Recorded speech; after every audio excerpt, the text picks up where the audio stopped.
Hello guys, I hope कि इस chapter का लेक्चर नंबर 1 और 2 देखने के बाद आप एकदम मस्त झक्कास एंड बिंदास होंगे।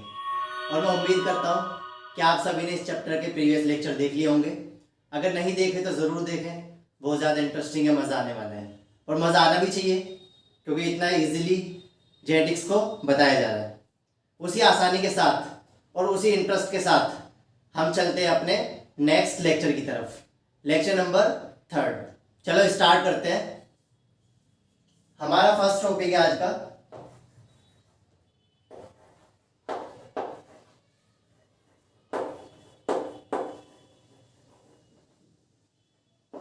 Rediscovery of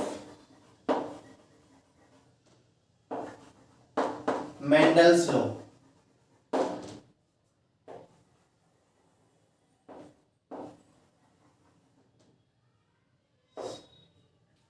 rediscovery of Mendel's law.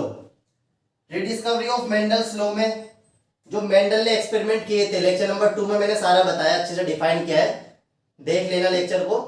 जो मेंडल से जितने भी एक्सपेरिमेंट किए हैं पी प्लांट के ऊपर, लेकिन उन सबको माना नहीं गया था उस टाइम पे। उसके बाद 1900 में वो जो एक्सपेरिमेंट किए थे उन्हें दोबारा रिडिस्कवर किया गया। समझ आ रही है? अब क्या रिडिस्कवरी उसकी बात करता हूं। देखो इन 1900 3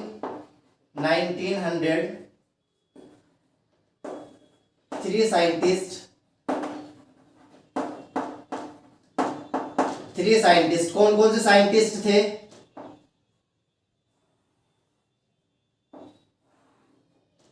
फर्स्ट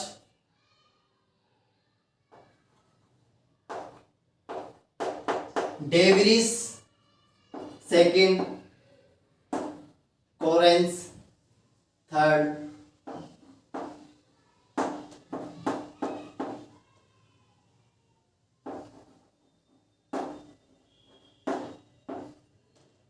वॉन केरमार्क। समझ आ गई? 3 साइंटिस्ट थे जिन्होंने दोबारा मेंडल की एक्सपेरिमेंट को रिडिस्कवर किया था, दोबारा एक्सपेरिमेंट किए थे। फर्स्ट डेवरिस, कोरेंस और वॉन केरमार्क। समझ आ रही है? इन तीनों साइंटिस्ट ने इन तीनों ने क्या किया था? दे ऑब्जर्व, इन तीनों ने क्या किया था? They observe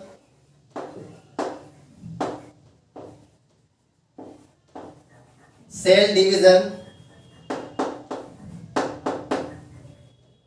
and they found that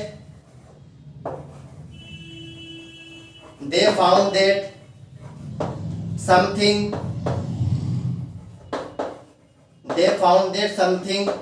is double and divide just before cell division, और वो क्या था? That is chromosome. वो क्या था? क्रोमोसोम।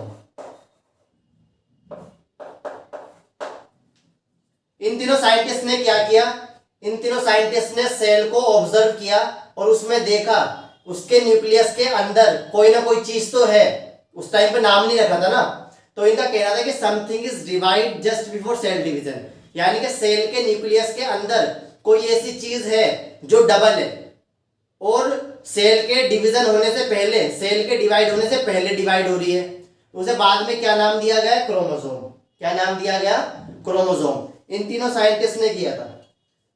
इन तीनों साइंटिस्ट ने क्या किया? सेल के अंदर न्यूक्लियस, इसके अंदर क्या है? क्रोमोसोम।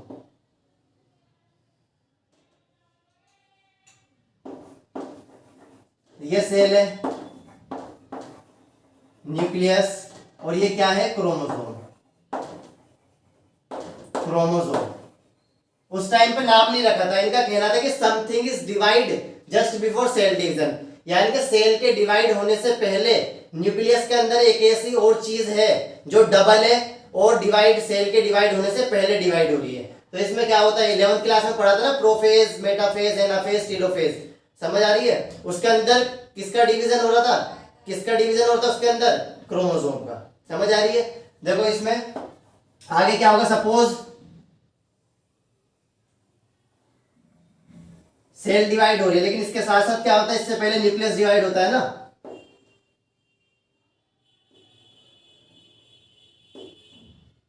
इससे पहले क्या होता है, न्यूक्लियस का डिवीजन होता है। ये रहा क्रोमोसोम इस तरह, फिर फाइनली क्या हो जाता है, सेल डिवाइड हो जाती है।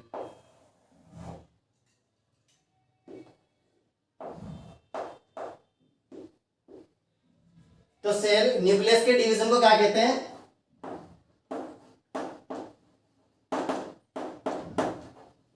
कैरियोकाइनेसिस, और सेल के डिवीजन को क्या बोलते हैं, साइटोकाइनेसिस, समझ आ रही है। पहले न्यूक्लियस का डिवीजन होगा, न्यूक्लियस के अंदर जो क्रोमोसोम है उनका डिवीजन होगा, उसके बाद लास्ट में क्या होगा, सेल का डिवीजन होगा। तो इन साइंटिस्ट ने यही देखा कि कोई ना कोई चीज तो है जो सेल के डिवाइड होने से पहले डिवाइड हो रही है, वो क्या है, क्रोमोसोम है, समझ आ गई। Next,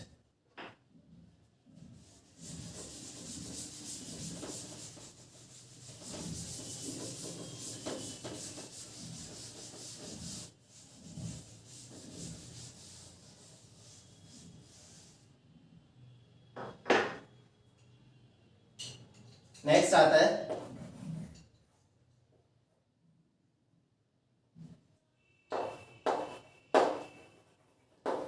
chromosomal theory of inheritance, theory of inheritance, inheritance, chromosomal theory of inheritance किसने दी थी, गिवन बाय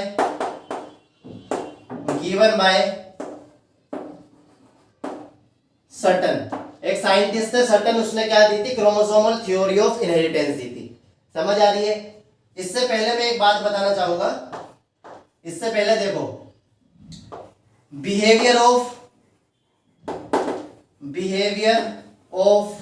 क्रोमोसोम,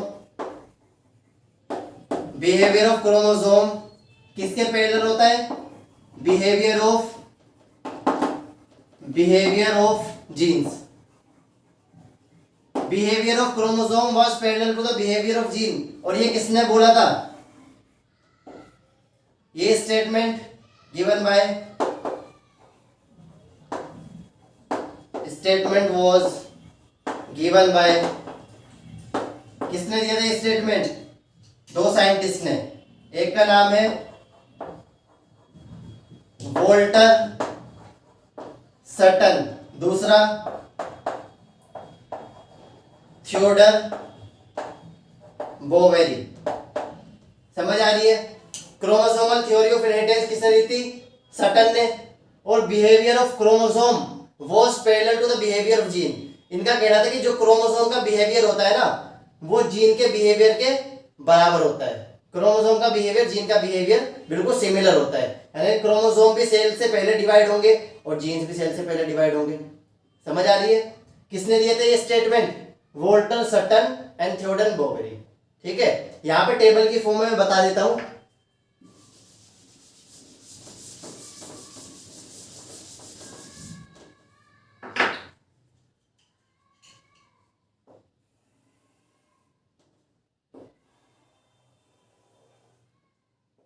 एक तरफ जीन्स और एक तरफ क्रोमोसोम। ये वाला किसका स्टेटमेंट,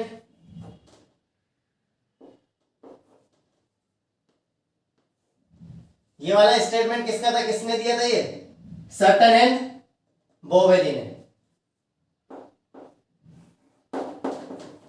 अकर इन पेयर, ये भी क्या होते हैं, अकर in pair, occur in pair. इनका कहने का मतलब ये है कि ये पेयर में होंगे हमेशा, क्रोमोसोम क्या होता है, पेयर में होता है। देखो ये बनाया मैंने क्रोमोसोम का स्ट्रक्चर, ऐसे ही होता है ना,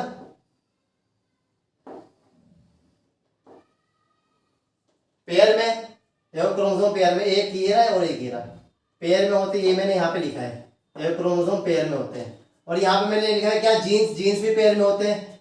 ये रहा देखो, स्मॉल से स्मॉल सेगमेंट को क्या बोलते हैं, जीन बोलते हैं। डीएनए के छोटे छोटे सेगमेंट को जीन्स बोलते हैं। देखो ये भी पेयर में है। और मेंडल के एक्सपेरिमेंट में क्या बताया था, दूसरे एग्जांपल की बात करूंगा अगर मैं, तो capital T small T, small T small T, देखो ये भी क्या है, ये भी पेयर में है। समझ आ गया।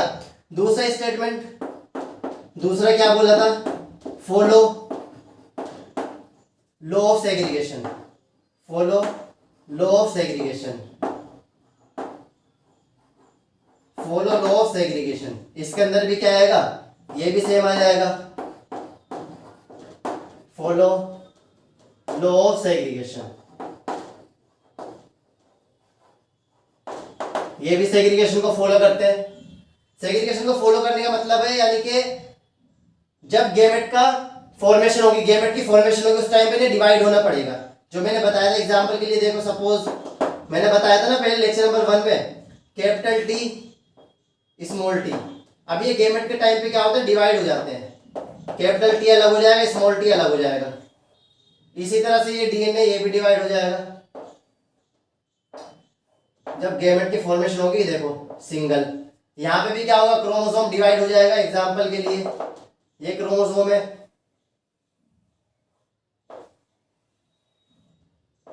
अब ये भी क्या होगा, डिवाइड हो जाएगा।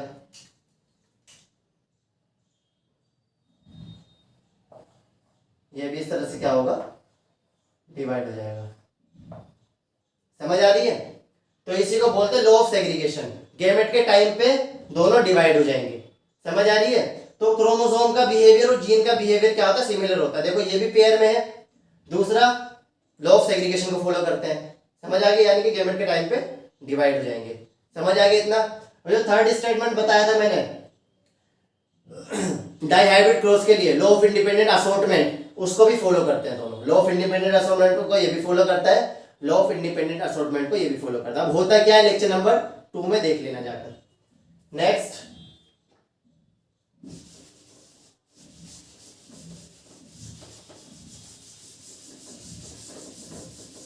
नेक्स्ट आता है, उसी को एक्सप्लेन करेंगे, chromosomal theory, chromosomal theory of inheritance, chromosomal theory of inheritance. Chromosomal theory of inheritance किसने दी थी, मैंने अभी बताया, गिवन बाय किसने दी थी, सटन ने, वोल्टर सटन। अब इसने किया क्या था, इसने किया था मेंडल्स प्रिंसिपल, मेंडल के प्रिंसिपल्स प्लस, मेंडल के प्रिंसिपल को किससे मिलाया था, chromosomal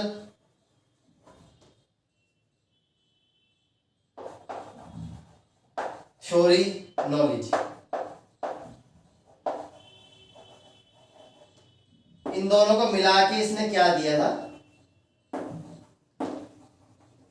chromosomal theory of inheritance.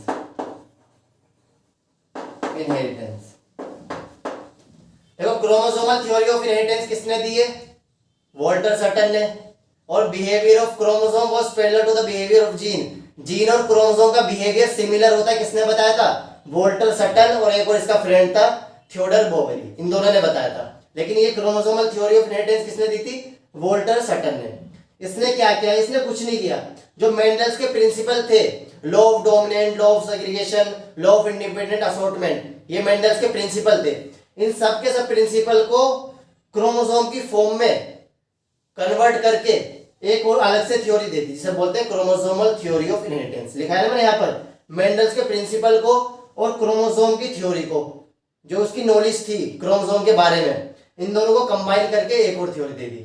समझ आ रहा है। और कुछ नहीं है, जो मेंडल में सारे के सारे एक्सपेरिमेंट किए हैं वो सारे के सारे इसने क्रोमोसोम के ऊपर किए हैं। वहां पे मेंडल ने पी प्लांट के ऊपर किए थे एक्सपेरिमेंट, और यहाँ पे इसने क्रोमोसोम के ऊपर एक्सपेरिमेंट किया, वो सारे के सारे। समझ आ रही है? बस इतना सा डिफरेंस है, इसलिए नाम अलग हो गया, क्रोमोसोमल थ्योरी ऑफ इनहेरिटेंस। समझ आ गया? Next,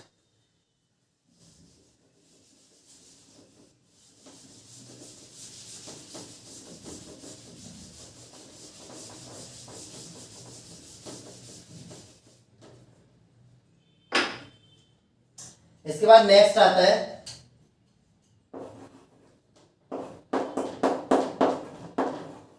experimental proof on chromosomal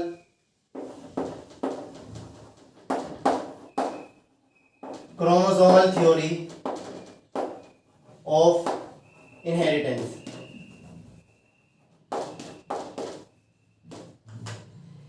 experimental proof on chromosomal theory of inheritance. देखो, अब कोई भी चीज हवा में बोल देंगे तो मानी नहीं जाएगी, तो साइंटिफिकली प्रूफ देना पड़ेगा ना इस चीज का। इसने क्या क्या मेंडल के एक्सपेरिमेंट को सेम टू सेम क्रोमोसोम में इसने कर लिए सारे के सारे, और एक थ्योरी दे दी, इससे थोड़ी ना माना जाएगा, एक्सपेरिमेंट करके दिखाने पड़ेंगे ना सारी की सारी चीजें। साइंटिफिकली इसने प्रूफ नहीं किया था इस एक्सपेरिमेंट को, यानी कि क्रोमोसोमल थ्योरी ऑफ इनहेरिटेंस को साइंटिफिकली यानी कि एक्सपेरिमेंट के बेस पे किसने किया था? Thomas Hunt Morgan. किसने किया था? Thomas Hunt Morgan. Given by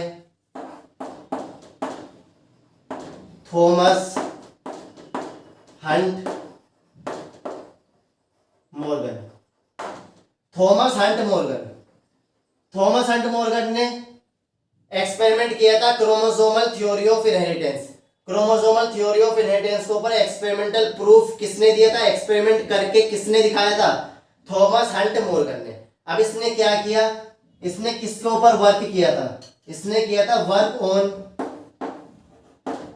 on किसके ऊपर वर्क किया था? ड्रोसोफिला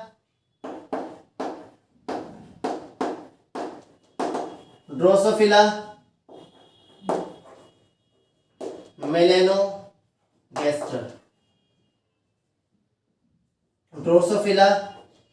ड्रोसोफिला मेलेनोगैस्टर के ऊपर इसने एक्सपेरिमेंट किया है। एक मक्खी है ड्रोसोफिला मेलेनोगैस्टर, इसके ऊपर इसे हम बोलते हैं फ्रूट फ्लाई। क्या बोलते हैं?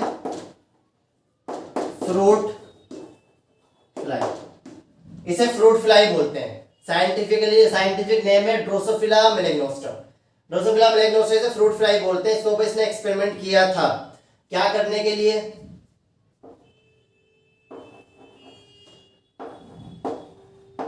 क्या ऑब्जर्व करने के लिए?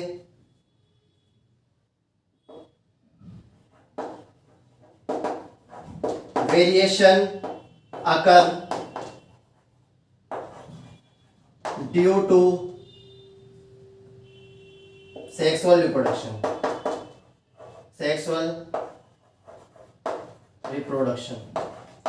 इसका मानना यह था कि जो वेरिएशन आता है माँ और बच्चे में, जो वेरिएशन आता है, कलर में डिफरेंस आना, हाइट में डिफरेंस आना, ठीक है, आंखों का कलर डिफरेंट हो गया, हेयर है वो डिफरेंट हो गया, हेयर स्टाइल डिफरेंट हो गए। समझ आ रही है? जो जितनी भी वेरिएशन आती है पेरेंट्स से बच्चे के अंदर, वो किसकी वजह से होती है? Due to sexual reproduction. ये बताना चाहता है इसके बाद इससे। समझ आ रही है? इसने ये ऑब्जर्व करना चाहा था कि variation is due to the sexual reproduction. ये पर्पस था, इसका एम था। ये ऑब्जर्वेशन लिख के यहाँ पे एम लिखते थे, ये इसका एम था। ठीक है, इसके बाद नेक्स्ट आता है why he select Drosophila मेलेनोस्ट्रा।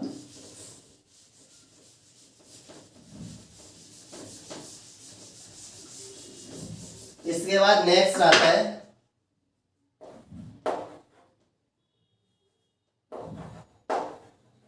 Reason of selecting fruit fly. इसने फ्रूट फ्लाई को ही क्यों सिलेक्ट किया? क्या रीजंस थे फ्रूट फ्लाई को सिलेक्ट करने के? काफी सारे रीजंस थे, उसकी बात करते हैं। जो फर्स्ट रीजन था,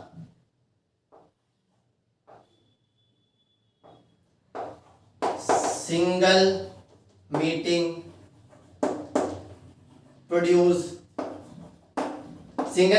प्रोड्यूस करती है large number of large number of progeny.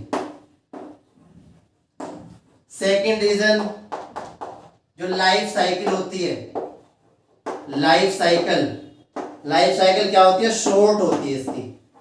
Short कितनी होती है, 2 वीक्स, 2 हफ्ते की जिंदगी।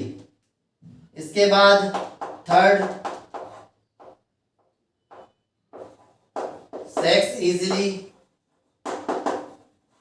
डिफरेंशिएट।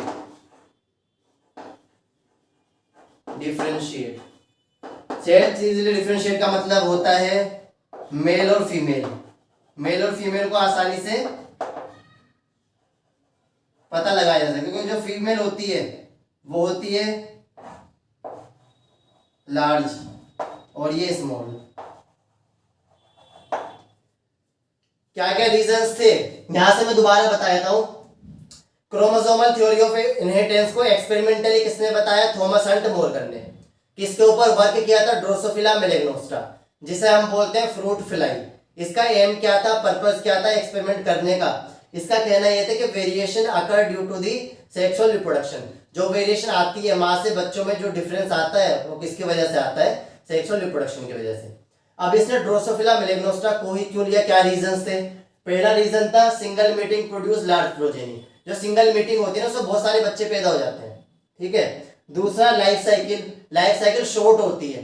लाइफ साइकिल कम होगी, 2 वीक्स होगी या फिर 1 वीक 2 वीक होगी, तो ज्यादा एक्सपेरिमेंट कर पाएगा कम टाइम में। समझ आ रही है, दूसरा बेनिफिट। तीसरा सेक्स इज इजिली डिफरेंशिएट, यानी कि मेल और फीमेल को आसानी से डिफरेंशिएट कर सकते हैं। समझ आ रही है। मेल स्मॉल होता है, इसमें फीमेल बड़ी होती है। फीमेल बड़ा होता है और फीमेल बड़ी होती है और मेल स्मॉल छोटा होता है। समझ आ रही है, तो दोनों को आसानी से डिफरेंशिएट किया जा सकता है। ये रीजंस थे उसके ड्रोसोफिला मेलेग्नोस्टा को सिलेक्ट करने का। समझ आ गई। Next,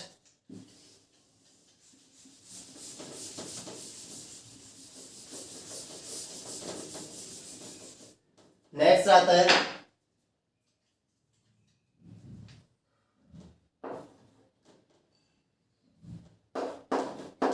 he performed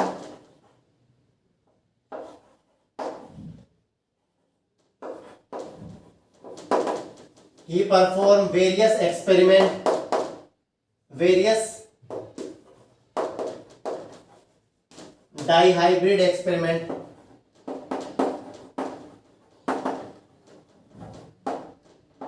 in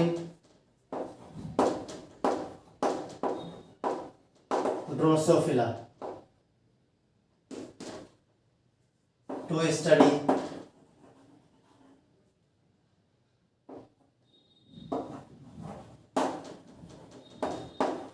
chromosome. कौन से chromosome, X chromosome.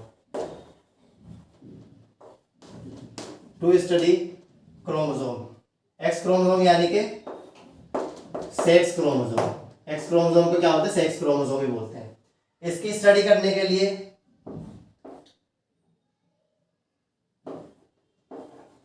To define linkage and recombination.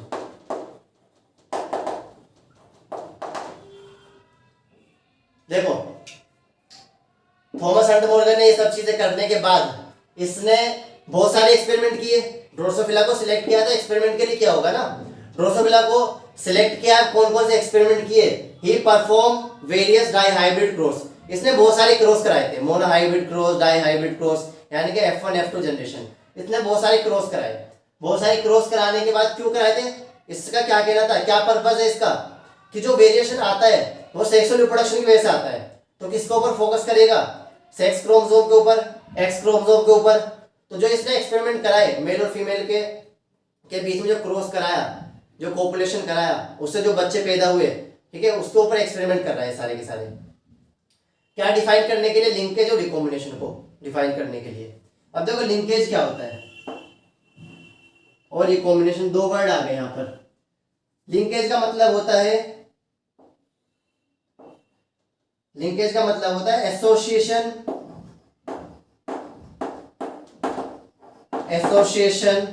Of two genes on the same chromosome,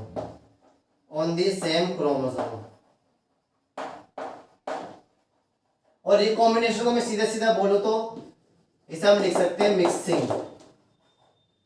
mixing of chromosome. देखो association of two genes on chromosome, इसका मतलब होता है सपोज ये क्रोमोसोम बनाया, देखो मैंने ये रहा, ये मैंने क्रोमोसोम बना लिया।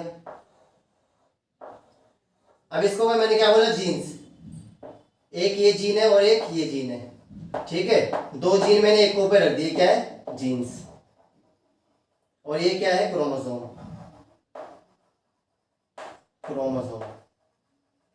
एक क्रोमोसोम के ऊपर दो जीन्स मैंने रख दिए यहां पर, तो association of two genes on same chromosome, एक क्रोमोसोम के ऊपर दो जीन्स का एसोसिएशन होना क्या कहलाता है, लिंकेज। अब क्या है, रिकॉम्बिनेशन, वो मिक्सिंग हो जाएगी। देखो ये मैंने बनाया क्रोमोसोम, अब दूसरा क्रोमोसोम,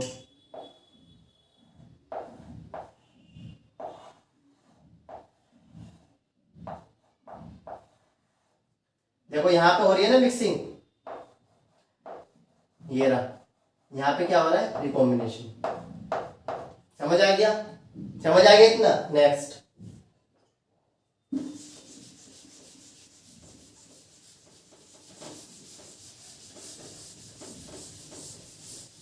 अब क्या ऑब्जर्वेशन की, अब ऑब्जर्वेशन की बात करते हैं। एक्सपेरिमेंट तो करा लिए उसने, क्या ऑब्जर्वेशन निकली उससे एक्सपेरिमेंट कराने से। फर्स्ट ऑब्जर्वेशन, फर्स्ट आता है parental gene combination, parental gene combination कैसा था, high. Second, non parental gene combination, non parental gene combination कैसा था, लो। अभी सारा बताऊंगा। Third, two types of linkage, जो लिंकेज होते हैं वो दो तरह के होते हैं, एक होता है लूज, एक होता है टाइटली, एक होता है लूजली। टाइटली लिंकेज, सपोज ये मैंने क्रोमोसोम बनाया, देखो ये मैंने क्रोमोसोम बना दिया,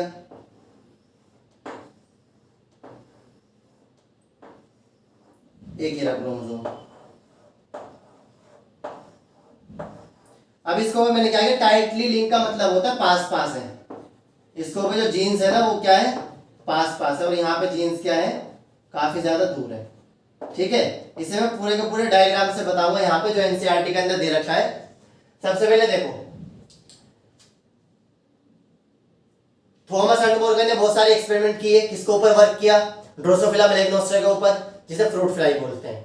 क्या एम था उसका, कि जो वेरिएशन आता है वो सेक्सुअल रिप्रोडक्शन की वजह से आता है, ठीक है। ड्रोसोफिला को क्यों सिलेक्ट किया, जो लाइफ स्पेन होता है शॉर्ट होता है, सिंगल मीटिंग बहुत सारी वेरिएशन प्रोड्यूस करती है, मेल और फीमेल को आसानी से डिफरेंशिएट किया जा सकता है। समझ आ गया, ये सारा का सारा था।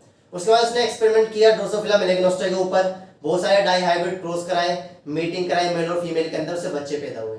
उससे बच्चे पैदा होने के बाद उसमें क्या था, दो वर्ड आते, ये लिंकेज और रिकॉम्बिनेशन को बताना चाह रहे हैं। लिंकेज रिकॉम्बिनेशन को इसलिए बताना चाह रहा है कि जब क्रोमोसोम आपस में मिलेंगे और उनकी मिक्सिंग होगी, उसकी वजह से जीन्स में चेंज आएगा, जीन्स में चेंज आने की वजह से जो पेरेंट्स होगा, जो बच्चे होंगे, उनमें डिफरेंस आएगा, कलर में डिफरेंस, हाइट में डिफरेंस, लिंकेज और रिकॉम्बिनेशन की वजह से आता है। समझ आ गया। उसने ऑब्जर्व क्या किया, उसने ऑब्जर्व किया कि पेरेंटल जीन कॉम्बिनेशन ज्यादा होता है, जो पेरेंट के जो कैरेक्टर्स होते हैं ना, जो वो ज्यादा आते हैं, नॉन पेरेंटल कम आते हैं। जो नॉन पेरेंटल होते हैं, पेरेंट्स से रिलेटेड नहीं होते, दादा परदादा के, वो कम आते हैं, फीचर्स होते हैं। दो तरह के लिंकेज, इसने दो तरह के लिंकेज बताए, एक होता है टाइटली, एक होता है लूजली। टाइटली का मतलब होता है कि जो जीन्स है वो पास पास है, जीन्स पास पास होंगे तो टाइटली बोलेंगे, और जीन्स क्या होंगे, दूर दूर होंगे तो क्या होगा, लूजली होगा। अब एनसीईआरटी के अंदर एक डायग्राम बना रखा है, वो कुछ नहीं है, वो 11th क्लास का है, प्रोफेज, मेटाफेज, एनाफेज, टेलोफेज, उन सबको बता रखा है डायग्राम में। देखो मैं यहाँ पे बना के दिखाया तो क्या दिया है उसके अंदर,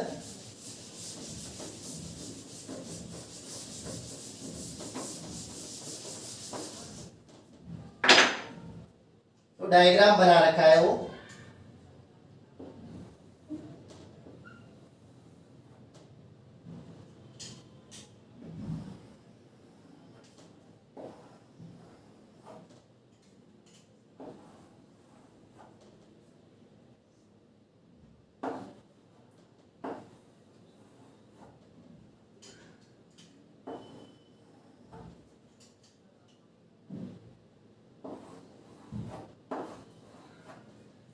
देखो जो एनसीईआरटी के अंदर डायग्राम दे रखा है, एक सेक्शन बताऊंगा बस, सिर्फ एक सेक्शन बता रहा हूँ साइड वाला, अच्छे से देखना।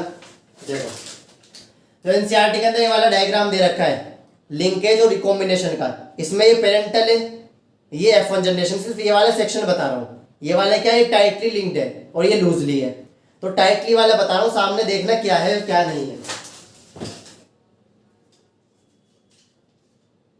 देखो डायग्राम बना रखा है एनसीईआरटी के अंदर, यहाँ पे y और w, यहां भी क्या है y और w,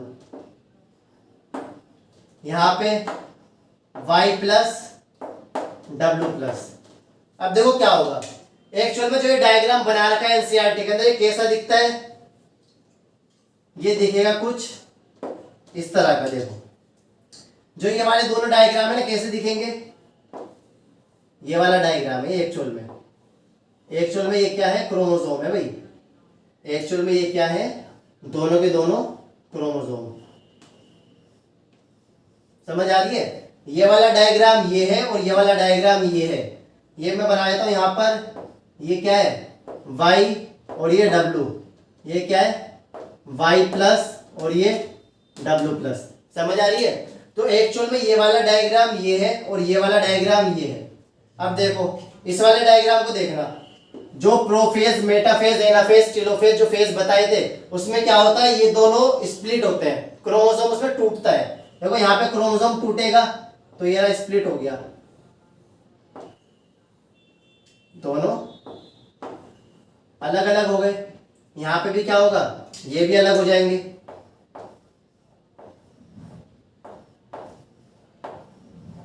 समझ आ गई, क्रोमोसोम अलग हो गए, अलग होने के बाद क्या होगा, अब मिक्सिंग होगी इनकी, ये वाला इधर आ जाएगा, ठीक है, ये वाले किधर आ गया, इधर आ गया, YW और Y प्लस W प्लस, ये वाला इधर आ जाएगा। तो ये वाला इधर आएगा तो कैसा स्ट्रक्चर बनेगा, अब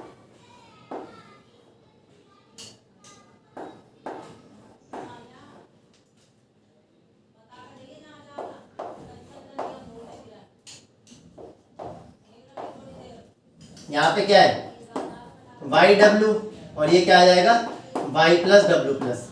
समझ आ रही है। एनसीईआरटी में ये वाला डायग्राम बना के दिखा रखा है, इससे बच्चों को समझ नहीं आता है। एक्चुअल में जो ये डायग्राम से वो इस फॉर्म में होते हैं, ये क्रोमोसोम दिखा रखा है, क्रोमोसोम को अलग करके दिखाया। देखो यहाँ पे मैंने बनाया ना वाला डायग्राम, ये डायग्राम और ये डायग्राम क्या कर सकते हो, कंपेयर कर सकते हो, सेम है बिल्कुल।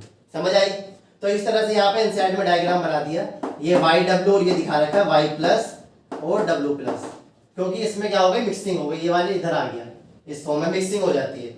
इसके अंदर क्या होगा, ये क्या है F1 जनरेशन, ये क्या है F1 जनरेशन, और इसमें क्या होगा, पेरेंटल कितना होगा, पेरेंटल कितना होता है 98.7, ठीक है, और रिकॉम्बिनेशन कितना होगा,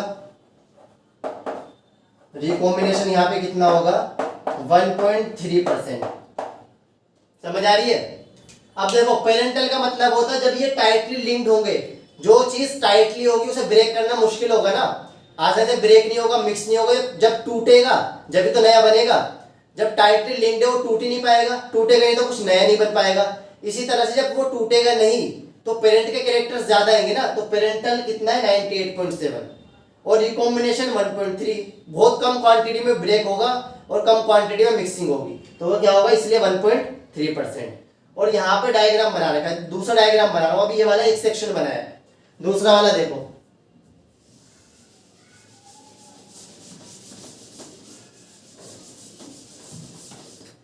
दूसरे वाले में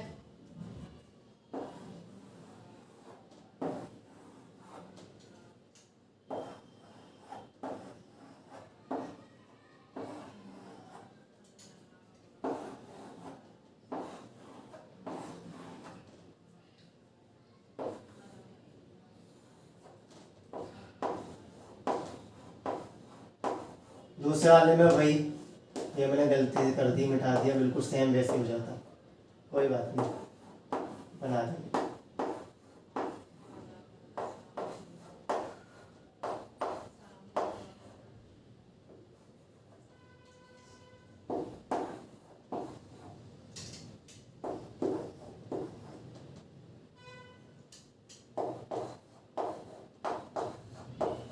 देखो सेम वही डायग्राम, डायग्राम मैंने मिटा दिया, वही सेम बन जाता। देखो यहाँ पे क्या होगा, वाई और डब्लू, यहाँ पे क्या है वाई प्लस और डब्लू प्लस, यहाँ पे क्या आएगा वाई डब्लू, और यहाँ पे क्या आ जाएगा वाई प्लस और डब्लू प्लस। ठीक है, ये क्या है F1 जनरेशन, F1 जनरेशन के अंदर इसमें क्या होगा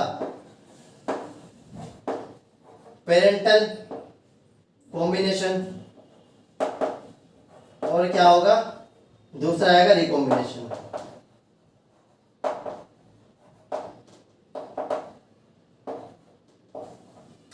पेरेंटल कॉम्बिनेशन होगा और नॉन पेरेंटल कॉम्बिनेशन होगा। देखो एनसीईआरटी के अंदर दूसरे डायग्राम में कितना दिखा रखा है, पेरेंटल 62.8 और नॉन रिकॉम्बिनेशन वाला 37.2। ये कितना है 62.8 दिखा रखा है, क्योंकि ये लूजली बाउंड है। कितना है 62.8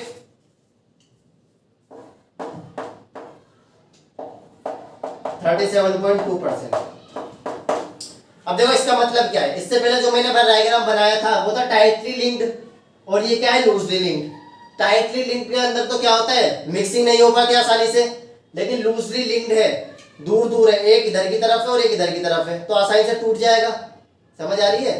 तो जब क्रोमोसोम दूर दूर होंगे तो आसानी से टूट जाएंगे और आसानी से मिक्सिंग हो जाएगी, तो मिक्स होने के चांसेस यहाँ पे ज्यादा होंगे। इसलिए यहाँ पे जो रिकॉम्बिनेशन है उसका परसेंट होगा 37.2%, और यहाँ पे पेरेंटल कितना होगा 62.8%। समझ आ गई?